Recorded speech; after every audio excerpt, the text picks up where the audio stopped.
تو اس طرح بہرحال اللہ تعالیٰ قرآن پاک کی حفاظت کے انتظامات بڑھا رہا ہے.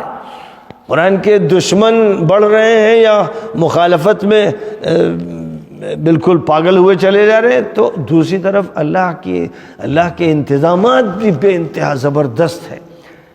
جس زمانے میں روسیوں کا غلبہ ہوا تھا اسلامی جمہوریاؤں پر، جن میں جمہوریہ ازبکستان بھی تھا، تو اس وقت حالت یہ تھی کہ انہوں نے ممنوع کر دیا تھا کہ کسی کے پاس قرآن نظر آئے. قرآن اگر کوئی پڑھتا دکھ گیا یا قرآن کا ایک صفحہ بھی کسی گھر میں مل گیا تو خیریت نہیں، وہ سب قتل کر دیا جائیں گے، جیلوں میں ڈال دیے جائیں گے. اتنی سخت سزائیں. یعنی شیطان اور ابلیس بھی ویسے نہیں ہوں گے جیسے سوویت یونین کے بدماش غلیظ مجرم تھے.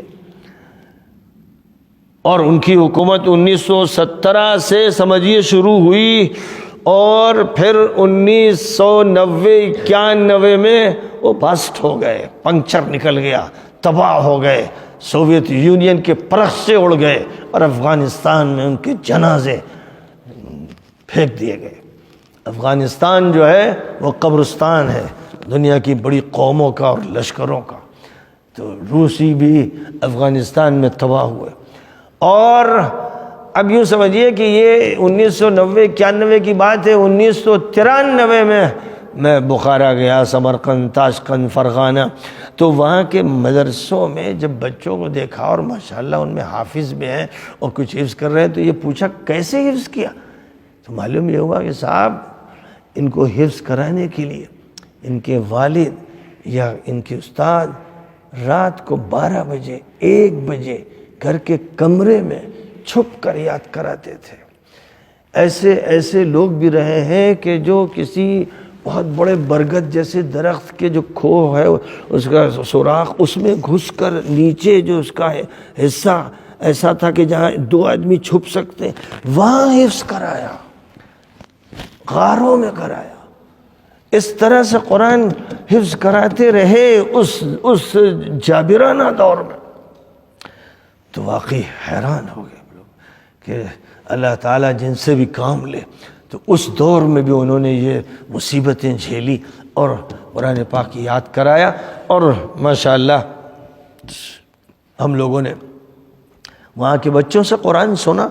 کئی جگہ پر ایسا ہوا کہ ان سے کہا کہ بھائی قرآن سناؤ، تو ماشاءاللہ بہت اچھی قرأت کے ساتھ ان بچوں نے قرآن پاک پڑھا. اور اب جو میرا جانا ہوا بخارا اور سمرقند اور تاشقند اور ترمذ، تو ماشاءاللہ اب تو بہار ہے، قرآن کی بہار ہے، اور ہر طرف اس کا اہتمام کیا جا رہا ہے، قرآن یاد کیا جا رہا ہے.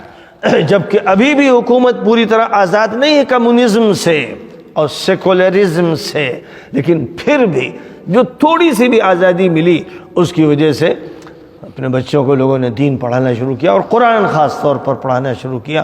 تو قرآن پاک یاد کرنے والے بہت سے ہیں ماشاءاللہ، اور وہ بڑھتے چلے جائیں گے. تو معلوم یہ ہوگا کہ دنیا کی تمام طاقتیں ناکام ہو گئیں، اور قرآن پاک کو دنیا سے کوئی ناپید نہیں کر سکا، بلکہ وہ خود ناپید ہو گئے. اس لیے مسلمانوں کو چاہیے کہ پوری طاقت کے ساتھ قرآن کا اہتمام کریں، قرآن یاد کریں، قرآن سنائیں، قرآن کی حجت قائم کریں، اور کسی سے نہ خوف کھائیں اور نہ ان کی دہشت سے متاثر ہوں. اپنا عمل جاری رکھیں.